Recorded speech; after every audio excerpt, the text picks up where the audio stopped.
Mana hozir kommentariyada yozishganda ozdirishlik haqida. O'zi aslida ozdirishlik uchun hech qanaqa dori qilib berish kerak emas. Nimaga desang, insonni organizmida ozdirishlik tizimini ishga tushirsang, unda 100% metabolizm buziladi. Metabolizm buzildimi, u tabiiy ozmaydi. U hop mayli vesi ketsin, chiroyli bo'lsin, ozsin, ves tashlasin, 10 kilo tashlasin, lekin unda metabolizm buzildi, endi nima bo'ladi? Endi tashqarida shuncha virus bor, hayotda yashaganda qancha stress holatlar bor. Sanda gormonlarda o'zgarish bo'ldimi? Bo'ldi, endi sen ozish sani muammoing emas. Endi sen gormonlaringni to'g'rilashing kerak yoki qanaqadir bir tashqaridan bir virus kirdi, oddiy bir gripp, o'sha bilan organizm kurasholmaydi. Keyin nima qiladi? Slabinlashib ketadi odam. Shuning uchun men shu ayniqsa hurmatli ayollarga maslahatim, ozdirish uchun ozdiradigan dori ichish kerak emas. Uni ko'rishimiz kerak. Mayli, oldimizga kelsin, xohlasa onlayn murojaat qilsin, farqi yo'q. Biz o'sha odamni ko'rishimiz kerak, holatini ko'rib, o'sha insonda har bittasi Ibn ta'limotida mizoj degan tizim bor. O'sha mizojiga qarab dori beramiz, o'zidagi botgan simptomlarni eshitamiz, shunga dori bersak, 2 oydan 6 oygacha ichilgan dorida unda metabolizm yaxshi bo'lgandan keyin ne только ozish, undagi ortiqcha tanadagi umuman kerak emas toksinlar ham chiqib ketadi. Bu odamga расширение bermaydigan narsalar bor-da. Kerak emas u. Organizm uni hazm qilmaydi, tanimaydi uni hujayra. Prosta yuraveradi sirkulyatsiyada. Kerak emas narsa u.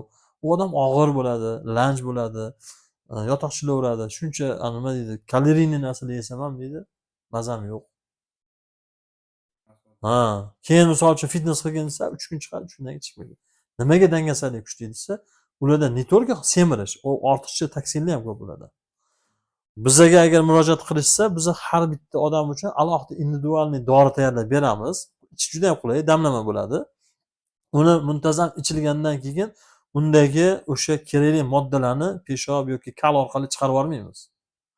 O'sha organizmida, sistemada yurgan kerak emas siliz moddalarni hazm qilish, ya'ni metabolik tizimga o'tkazib yuboramiz, ya'ni hujayra darajasida uni hazm qildirib yuboramiz. Ha, lekin unga vaqt kerak bo'ladi. Chunki hujayralar almashinuvi 7 oydan qanchadir 7 oygacha shunaqa. Xullas, metabolik jarayoni eng kami 7 oy talab qiladi. Shuning uchun bizda ham davolash tizimimiz ko'pchiligiga o'rtacha kasalliklar kelib qolsa 7 oy deb aytamiz. Yengilroq bo'lsa 2-3 oy deymiz.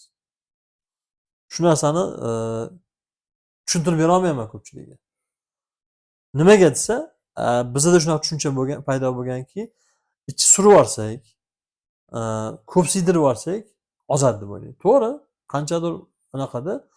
Endi unaqangi riskli ta'sir qiluvchi narsalarni berganda insondagi kerakli bo'lgan moddalar, toksinlar, vitaminlar hamma chiqib ketadi. Kerak nimjon bo'lib qolish. G'o'dasi mendan yiriydi, o'zi nimjon. Uni ko'rgan odam kasal emas deb o'ylaydi. Lekin ichkarida o'sha quvvat yo'q unda. Immun tizimi buzilib ketib qoladi. Shuning uchun hech qachon bu narsani biz yoqlamaymiz.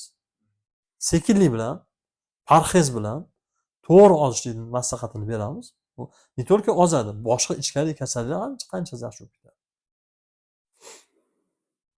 Shu narsalarni yo'lga qo'yish kerak bo'ladi-da. Endi hozirgi kunda qovus ichidagi tabiblar ko'payib ketdi-ku. Bu bizga o'xshagan yoki ustozlarimizga o'xshagan tabobat sohasini bo'lib tushunadigan odamlarga minusda. Odamlarda shunaqa qarash bor, tabiblar qanaqadir bir mashinik yoki bir qanaqadir bir orqada qolib ketgan tizim deb o'ylashadi. Bunaqa emas. 18-asrni boshigacha dunyodagi man degan taniqli nomdor tabiblar o'sha payt tabib bo'lgan, doktor bo'lmagan. O'sha tabiblarning ustolida doim mana shunaqa Ibn Sinoni 5 ta tom kitobi bo'lgan. Endi hozir 5 ta bo'lgan, u paytda balki 3 ta bo'lgan bo'lishi mumkin, qalin bo'lib. Xullas, o'sha 5 tomlik kitobi har bitta tabibman, doktorman degan mutaxassis oldida turgan. 18-asr. Bu Ibn Sinodan keyin yana 8 asr bu Ibn Sinoning ta'limoti jadal rivojlangan. Keyin mikroskoplar chiqdi. Mikroskoplar chiqqandan keyin ko'p narsani ko'proq bakteriyalar bo'yicha ishlash o'tib ketib qoldi. Bakteriologiya rivojlanib ketdi-da. Hamma narsani ko'rib, bu bunaqa ekan deb, bu juda yaxshi narsa. Keyin bitta avlod o'tgandan keyin yoki ikkita avlod o'tgandan keyin Ibn Sino ta'limotidagi mutaxassislar yo'q bo'lib ketdi. Orada uzilish bo'lib qoldi. Endi 76-yillar, 77-yillarga kelganda, 70-yillarga kelgan paytda amerikalik olimlar bitta bakteriologiya bunaqa muhim faktor emas ekan. Bu narsani aniqlaganimiz bilan buni davolashchi, buni kelib chiqishi qayerda? Ana endi qayerdan topamiz dedi, uje 2 asr o'tib ketdi. Endi nima bo'ladi? Yana o'sha Xitoy Sharq tabobatiga qaytamizmi? Sharq tabobati, Xitoy tabobati misol uchun yaxshi. Endi u yerdagi kim o'rgatadi ularga? Butun dunyoga va Xitoy misol uchun juda ham bekitadi o'zini tizimini. Даже ustozlarimiz Xitoyga borganda ilm almashishga boradi, misol uchun. O'rgatmaydi. Bunga uzoq yil davolanish kerak, u deb aytadi. Vaholanki bizani diyorda yashagan Ibn Sinoni avlodlari bo'lib turib, Xitoydan yo Hindistondan tabobatni, tabiblikni o'rganib kelaman degan odam uyat. Biz uchun bu narsa uyat. Masjidda bor, mutaxassislar bor. Bitta noto'g'ri qarash borda. Mutaxassislikda misol uchun ustozga shogird tushgandan keyin ustozim bekitadi mendan, sir saqlaydi deydi. Unaqa emas. Agar o'sha ilm o'sha shogirdda rizqi bo'lsa oladi. San ko'chaga chiqib rizqingni sababini qilasanmi? Ishlaysan-ku, to'g'rimi? Borasan, bir kasb qilasan. Keyin o'shanga yarasha rizq, o'zi Alloh bergan rizq olaverasan, Xudo bergan rizq olaverasan, lekin harakat bo'ladimi? Ustozdan ham xuddi shunaqa. Ustozda har doim seni harakatingga qarab beradi. Seni onging ko'tarmaydigan katta narsani tashlab qo'ysa. Ana aytadi-yu, anaqa nima deydi? So'z kor qilmaydigan odamga so'z zoya deydi-yu. Nasihatni olmaydigan odamga nasihat qilsang, u bir tiyin unga. Sen shuncha narsani nasihat qilasan, jon kuydirib, qayerdandir ustozdan eshitgansan, qayerdan kitoblardan o'qigansan, shu ma'lumot olgansan, hayotingni ham tatbiq qilgansan, lekin unga bir tiyin. Keyin shogirdlarda bitta narsa bor, shoshib ketish bor. Yaqingacha misol uchun ustozlarimiz misol uchun o'sha paytda endi ish boshlagan paytda ustozlarimiz aytib berishadi. Hattoki uyimizga nonimizga ham pulimiz o'lchovli bo'lgan deyishadi. Endi hozir mana orada mana hozir ustozim 45 yildan beri faoliyat yuritib keladilar. 45 yil oldingi gap gapiraman. O'sha paytda shunaqa bo'lgan ularda.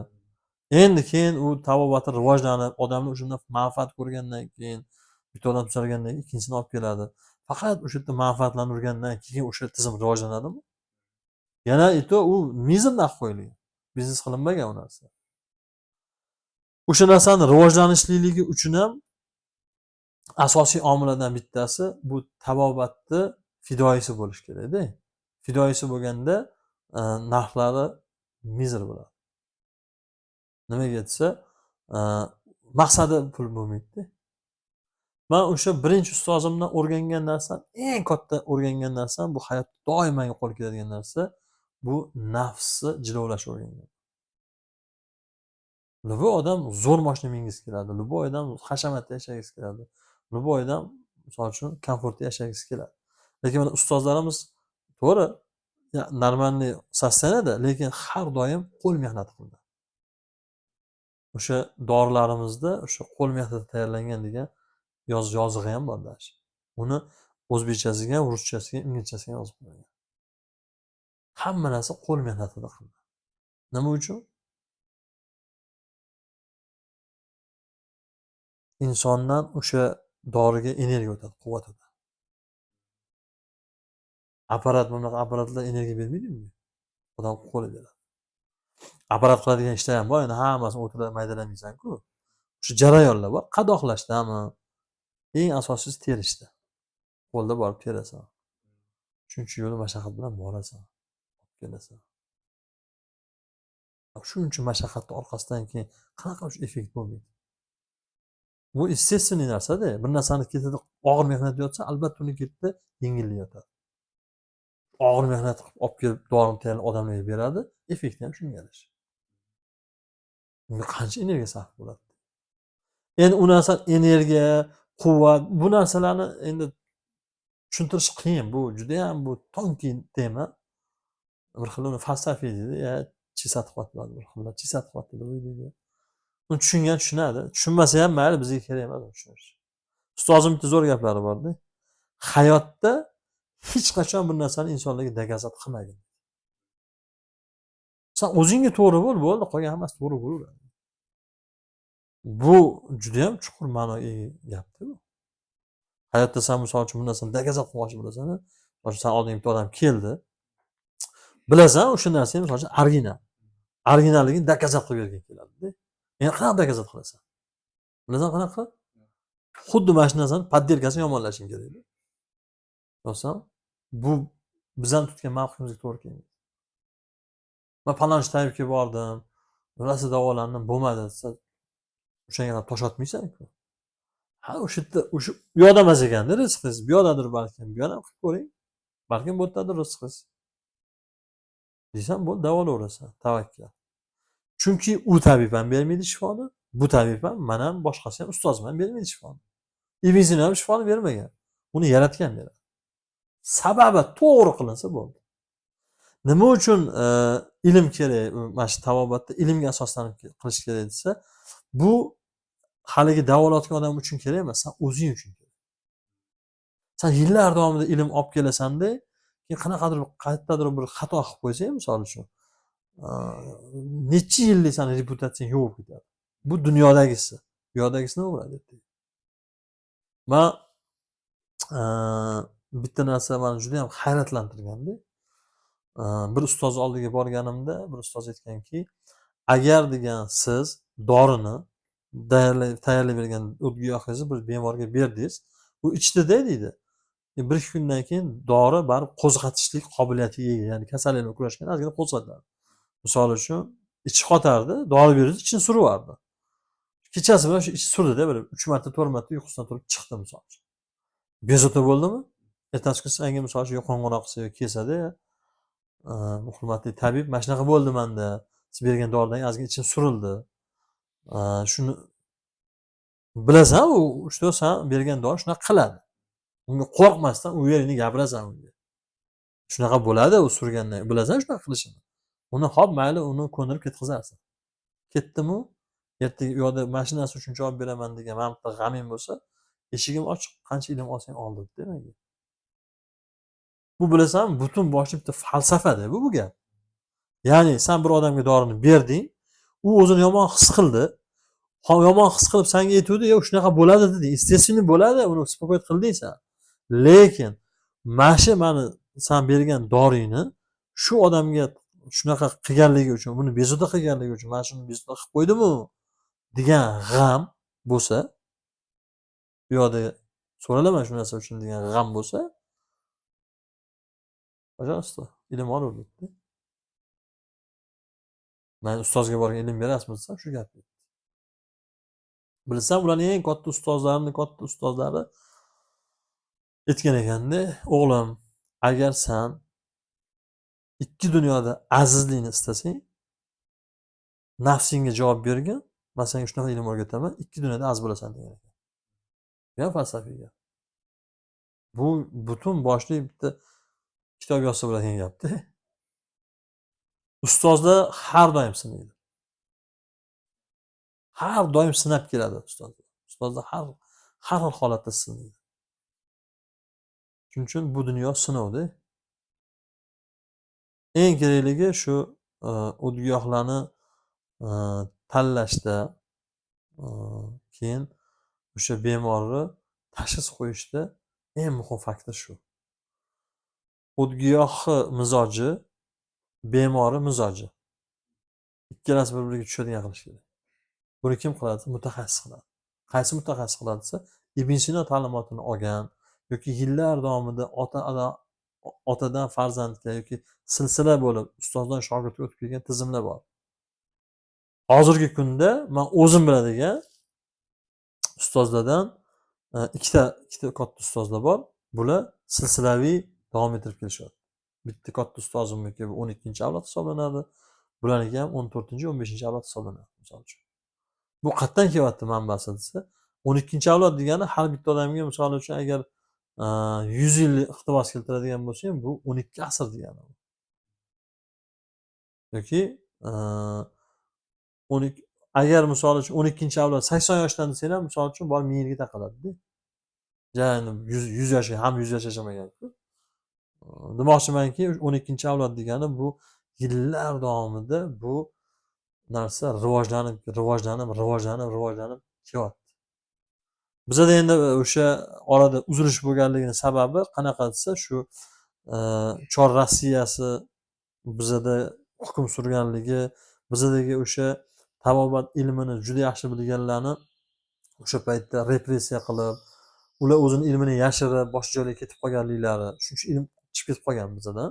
Lekin haliyam xalq ichida o'zini ilmini ma'lum muayyan darajada judayam xavfsizligini ta'minlab turib, davom etib kelayotgan mutaxassislar bor. O'sha hozirgi men aytayotgan o'sha silsilaviy ustozlar deganim shular. Ularga endi shogird bo'lish uchun muayyan bir daraja bo'lishi kerakda. Uni ustoz menga o'rgatmayapti, bermayapti deyish kerak emas. Anaqani ko'rganmisan, kana bo'ladi-yu molda, hayvonlarda. Даже shu darajada yopishadiki, terisini orasiga ham yarmi kirib qoladi. Sug'urib oladi keyin. Ana shunaqa yopish kerak ustozga. Kanaday yopishsang, etagidan mahkam ushlasang, keyin senga bir narsa beradi. Shuning uchun shu narsaga loyiq bo'lish kerak. Har bir inson bir narsaga loyiq bo'lsa keyin oladi. Loyiq bo'lmasa olmaydi. Hayot shu. Ilm olish kerak, o'rganish kerak. Ko'pchilik ota-onalar farzandim o'qimaydi deydi. Shu ota-onalarga savol bergim keladi-da, o'zingiz o'qiysizmi? Bir joyda anaqa o'qib qoldimda, o'qib qoldimmi yo rolik ko'rdimmi? Onasi o'qishni bilmaydi, или otasimi? O'sha yerda juda ham ta'sirlida o'sha narsa. Ha, anaqa ekan. Amerikalik bitta doktor odam bor, prezidentlikka ham o'zini qo'ygan, hozir oti esimda yo'q. O'shani hayotini video qilib olishgan. Juda ham kuchli. Qora tanli erkak bo'ladi. O'sha ayol o'zi o'qishni bilmaydi. Lekin har doim farzandiga doim u farzandlariga kitob o'qigandek qilib ko'rsatadi. Harf tanimaydigan bo'ladi. Bo'ladi, unaqa zo'r bilmaydi, ko'p o'qiy olmaydigan bo'ladi. Farzandlariga doim o'qib bergin deydi. Bugun nima o'qib keldingiz? Mana o'qib ber, eshitib o'tiradi. O'sha farzandlarini o'qib o'tirishlikligi, farzandlariga o'qib bergin deyishlikligi o'shani targ'ibot o'zi. Ayniqsa bu narsani kaliti onalarda. Onalar misol uchun farzandlariga o'zi o'qimasa ham o'qib bergin deb targ'ibot qilsa yoki otasi kelganda 15 minut bo'lsa ham farzandiga vaqt ajratsa, 15 minut yetadi. Bu narsani o'qib berishga. Har kuni shu narsani joriy qilaversa, o'shanda ilm shakllanadi. Malaka hosil bo'ladi deydi, shunaqa bo'ladi. Shuning uchun vaqt ajratish kerakda. O'yin, kulgi, rag'bat, bular hammasi o'z vaqtida bo'ladigan narsalar. Lekin ilm bu asosiy faktorda. Keyin hech qachon ilmga majburlab bo'lmaydi. Taklifot bilan bo'lish kerakda. Qiziqtirish kerak. Anaqani Xitoy bog'chalari, o'zimiz bog'chalar yoki falon maktab o'zimizda Xitoyda, chet elda deb roliklar qilishyapti-ku. Kuladigan narsa emas bu. Bu ayanchli narsa. Kulishadi, odamlar kommentariylar yozadi, kulgili, u unaqa emas. Komik yozuvchi bo'lgan rossiyalik, hozir oti esimda yo'q. Shu odam bir o'qiganimda u shunaqa komik asarlar yozganda, rus millatiga mansub. Shu odam yozganda aytgan ekanda, "Men bu narsani yozyapman. Sizlar kulasizlar, lekin men bu narsaga yig'layman" degan ekanda. Nimaga desa, millat cho'kib ketayotganligini. U olim odam biladi. U qaysi rakursdan qarayapti olim. Biz qaysi rakursdan qarab kulyapmiz. Oynaga qarab o'zimiz ustimizdan o'zimiz kulyapmiz. Ayanchli holat.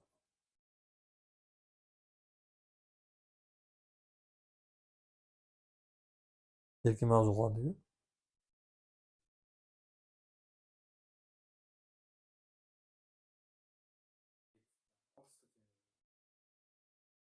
Tamam.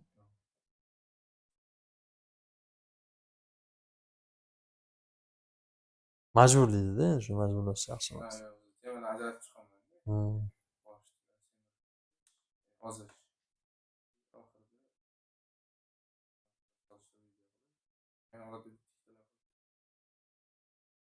Eslagan to'rtta bo'ldi.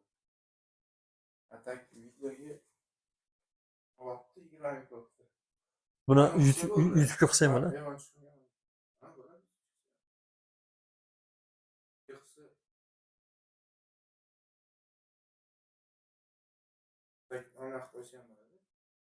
Ha, ishlatadi. Podkastga chiqishingiz kerak ekan. O'shanda. Podkastni. Ana nima gap podkast bor.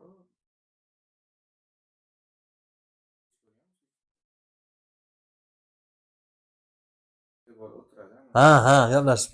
Ha. Mehmon bitta bo'ladi doim. Bir savol beraveradi. Gaplashadi, savol bermaydi. U savol bo'lsa intervyu bo'lib qoladi. Erkin gaplashadi. Orada gapirayotgan savol tug'ilib qoladi. Misol uchun gapiryapti. Orada savol tug'ilib qoladi, savolini beradi. Darslik gaplashib, tema ulanib ketaveradi. 1 soat, 2 soat, 3 soatlab gaplashgan videolar bor. Ya'ni Otabek Mahkam ham chiqqan. O'shanda hozir tabib bilan chiqsangiz bo'ladi demoqchiman. Ulargami? Ha. Endi ular bilan chaqirish kerak-da bu. Men videolarni chaqirish mumkin. Hı? Videolar chiqsa chaqirish mumkin. Endi u siz bittada mashhur bo'lsangiz, mashhur o'zi ancha ko'tarilsa, yanada ko'tarilsangiz, ular Reytingga qarab chaqiradi. reytingga qarab chaqiradi. Siz mashhurmisiz? Demak, siz o'zingizga ham akkauntga qo'yadi. Ular chaqirganda, sizni auditoriyangiz ularga boradi. Ular menga ham reklama bo'ladi, meni ham odam ko'payadi. Rasmotlar ham ko'payadi deb iloji boricha mashhur odamni chaqiradi. Oddiy odamlarni chaqirsa, u rekka chiqmaydi, odam ham kam ko'radi. Yani sizni chaqirish kerak yoki sizni chaqirish uchun gaplashish kerak. Kelesi gaplashib ko'ring. Bo'lsa. Ishlaydigan tanishlarim. Instagram, YouTube qiladigan tanishlarim. Xo'sh, erkin mavzu bo'ldi. 20 minut ketibdi. Endi